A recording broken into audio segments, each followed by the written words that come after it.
This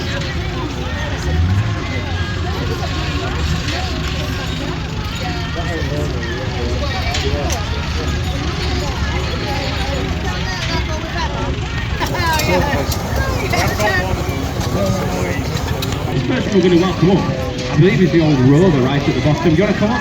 Say hello.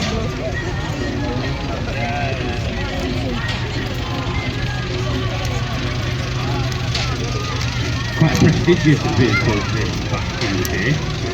Certainly would have been the car of the bank manager, the Rover 60. My goodness, got a co-pilot. Are we okay? We'll set the car alarm off, are we? How's it called? Gee, this is Bella. Hello, Bella. Are you going to tell us all about this car? No. Tell us about the car. So it's a 1958 Rover 60. Used to belong to the dad. He was 4 years old. Used to go finished on the probably 37 years. The guy owned it from 1987. So bring it out. It really is a lovely vehicle. We've enjoyed looking at it coming into the arena for all the years here at Sheffield. Great to see it here once again. Thank you. Just listen to that, how beautiful this vehicle is as he does his lap of honour. Next up we've got a little Austin 7 box saloon. And these are my parents. This is Janet and Stephen, my nephew Austin. And this vehicle languished in a barn for quite a few years.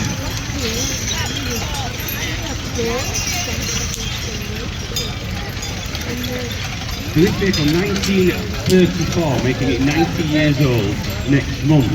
In there is a 750cc engine. And these vehicles were basically produced for the people. Back in the day it was 145-ish pounds, and I think you paid an extra £4 for the sunroof. So quite affordable back in the day, even on the wages back in the day as well. This vehicle has travelled up from near, well, other side of Chesterfield. It goes all over to different shows. And my mum did 700 miles in it last year. And they're quite often down at there's a place called the Great British Car Journey, which I believe is Matlock Bath down at Matlock. So Austin stuck with the name. When you tell us a bit about this.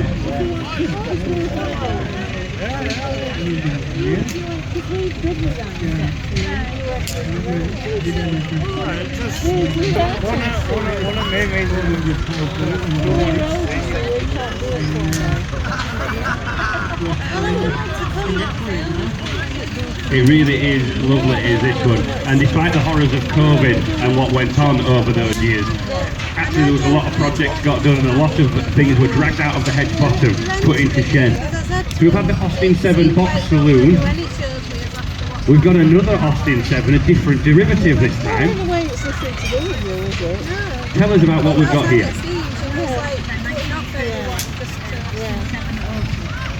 It really is lovely. How far have you travelled with it?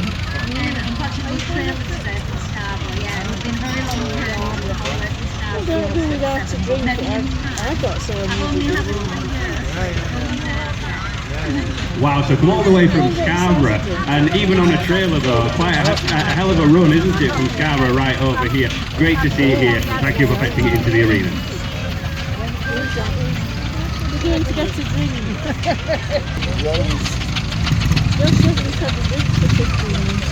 So the Triumph up next. So tell us a bit about this rather unusual coloured car. 2 years off from the tree at the bottom of the orchard. He's going through it, he's getting ready, so he's it certainly is wonderful. Now they're a funny old car are these, aren't they? Because the bonnet consists of the whole of the front of the car. You lift it up from the back to the front, and they're really easy to work on because you can sit on the front wheel and basically work. They're extremely easy to work. So this really is a special vehicle.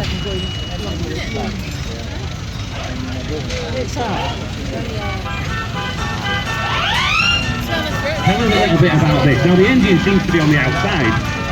Yeah, it's a Maxus MX4 water cooled engine, a Morgan three-wheeler obviously, sports two-seater from 1934. Silent. 1934. I am you before you were. How fast does it go? They do nearly 70 miles an hour, but you wouldn't want to be in it, no. I was going to say, but that's interesting. 45, 50 is too big. Absolutely, I think I need lowering in from a crate. Thank you. Next up we've got the Land Rover 109. I believe this is a Series 2A. We know that there's the Series 2s and the Series 2As from the Series 2s because of these hinges. These hinges stick out a little bit, and it was the numerous people who decided the road rules to do know a pedestrian could damage themselves on that. So Land Rover had to make them flat. Nothing with these enormous silly steel bumpers on the front, but something as daft as those hinges. Tell us a bit about what we've got here. Is a 1964 ex-Army Land Rover. And they're reliable, you get all the parts for them. A lot of Land Rover owners decide to put the Discovery engines in there. Is that something that you're going to do in the future, or are you quite happy with that engine? I have done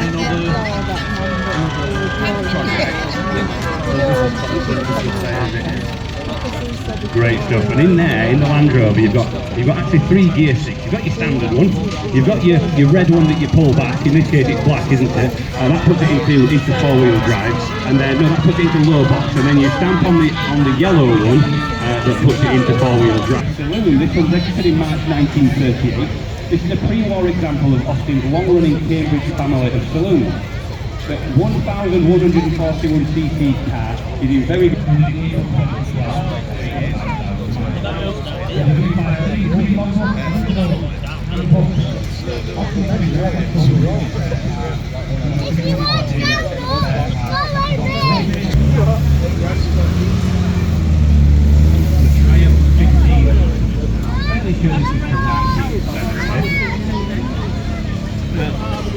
About this wonderful little car. It's a 1500 front wheel drive, forerunner of the Toyota magazine, 39,000 miles on clock. But the original wheel is nothing less about it. My goodness, only 39,000 miles. We know it's really just back in the day. It's just low miles. But it's owned by a gentleman who came to Transform to drive it and then wanted to have a good talk and sold it to this car.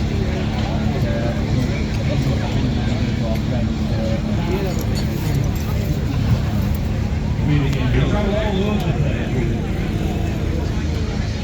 Tell us about what we've got here.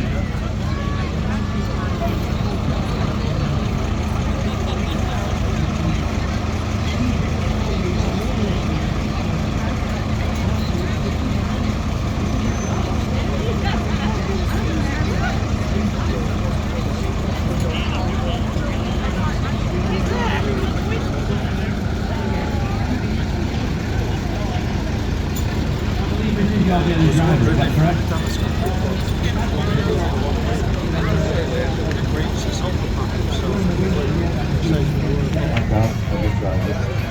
Can we come out to the museum? So the museum down in Sheffield, how often is that open? We're open Tuesday through to Sunday. And times?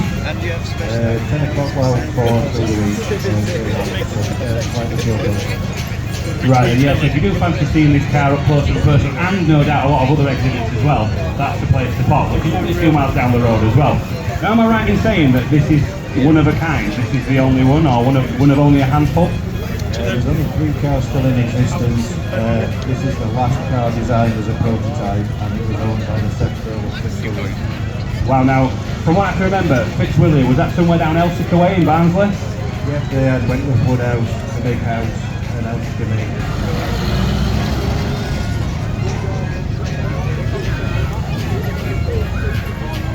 My word, look at this little thing. So you're in there and you've even got a co-pilot, there's a little dog travelling as well. Tell us a little bit about this vehicle.